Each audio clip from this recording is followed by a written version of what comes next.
கவிஞர் கண்ணதாசன் அவர்களுடைய அருமையான கவிதை. வாழ்க்கையில தொடர்ந்து தோல்வியை சந்திக்கிறவங்களுக்கு இந்த கவிதை ஒரு புத்துணர்ச்சியை கொடுக்கும்னு நினைக்கிறேன்.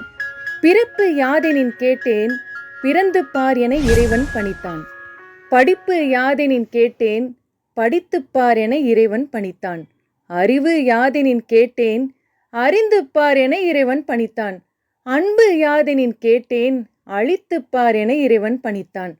பாசம் யாதெனின் கேட்டேன், பகிர்ந்து பார் என இறைவன் பணித்தான். மனையால் சுகம் யாதென கேட்டேன், மணந்து பார் என இறைவன் பணித்தான். பிள்ளை பேர் யாதெனின் கேட்டேன், பெற்றுப்பார் என இறைவன் பணித்தான். வறுமை எனப்படுவது யாதெனின் கேட்டேன், வாடிப்பார் என இறைவன் பணித்தான்.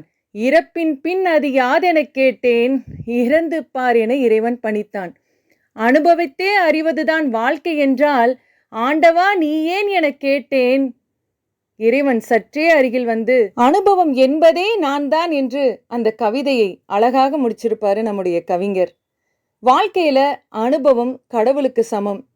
அனுபவம் உங்க வாழ்க்கையில தோல்வியை தரலாம். ஆனா அந்த தோல்வியோட முடிவு கண்டிப்பா வெற்றியா தாங்க இருக்கும். தொடர்ந்து தோல்வி அடைஞ்சிட்டே இருங்க வெற்றிக்காக.